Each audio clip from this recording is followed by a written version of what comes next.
പ്രാണൻ വിട്ട് പെൺകൊല കൊടുമയാൽ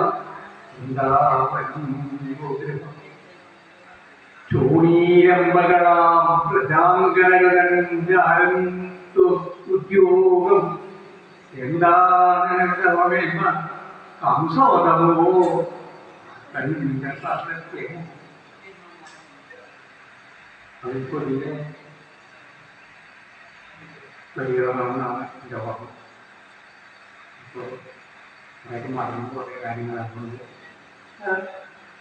കാണാവിൽ ജനനം ജനിച്ചത് ജയിലില്ല. വളർന്ന ഇടയപ്പെണ്ണിൻ്റെ കൈത്തൊട്ടിൽ ഇടയന്മാരുടെ കൈത്തൊട്ടിലാണ് വളർന്നത്. പുൽത്തൊട്ടില്ല ഇടയന്മാരുടെ പുൽത്തൊട്ടിൽ ഇവിടെ പുല്ലൊക്കെ അങ്ങനെ പ്രാണൻ തീർത്തത് പെൺകൊല കൊടുമയാണ്. ഒരു പെണ്ണിനെ കൊണ്ടിട്ട് ജീവൻ തിരിച്ചു കിട്ടി. വൃന്ദാവനം ഗോഗ്രഹം കളിക്കാനുള്ള കളിസ്ഥലം എന്താ? തൊഴുത്തുക ഗോഗ്രഹം. ചൂണീരമ്പകളാം പ്രജാങ്കരങ്ങൾ തൻജാരത്വം. ഈ സ്ത്രീകൾ നോക്കിയായിട്ട് ഇങ്ങനെ കൂട്ടുകൂടിങ്ങനെ നടക്കതായിരുന്നു യോഗം. എന്താണാവോ ഇതവമെന്ന കംസവധമോ അമ്മാവനെ കൊന്നു ആരെങ്കിലും ചെയ്യോ? ഇതാണ് അന്ന് ചെയ്ത വലിയ പ്രവൃത്തി. പിന്നെയോ പാർത്തന്റെ സാരഥ്യം ഇവിടെ നടന്നൊരു മഹായുദ്ധം.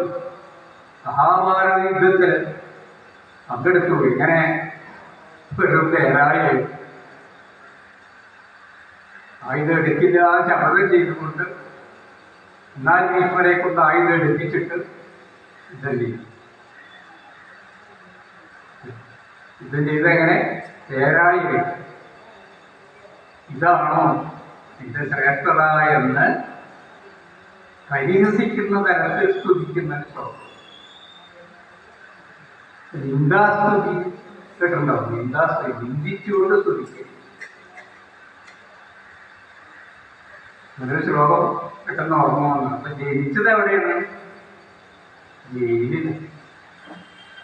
അവിടുന്ന് എന്നെ രക്ഷപ്പെടാൻ വേണ്ടിയിട്ട് ഹംസനെ ഭയന്ന് രക്ഷപ്പെടാൻ വേണ്ടി. ഹംസനെ ഭയന്നത് എന്തിനാ? തൻ്റെ അച്ഛനും അമ്മയ്ക്കും വലിയ കേടുപാടുകളൊന്നും ഉണ്ടാവാതിരിക്കാൻ. പ്രസവാനന്ദ വേദിയ അവിടുന്ന് പോയി യശോദയുടെ ഇരത്തിൽ യശോദ പ്രസവിച്ച് കിടക്കുന്നിടത്ത് കൊണ്ടുപോയി കിടത്തി. തിരിച്ച് അവിടെ യശോദ പ്രസവിച്ച പെൺകുട്ടിയെ വസുദേവർ ഇങ്ങോട്ട് കൊണ്ടുവന്നു. നേരത്തെ പറഞ്ഞു നിർത്തിയ പാത്രം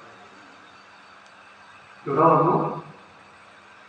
വസുദേവരും ദേവിയും ആ കുട്ടിയെ തൻ്റെ തങ്ങളുടെ സ്വന്തം കുട്ടിയെ പോലെ ലാളിച്ചു.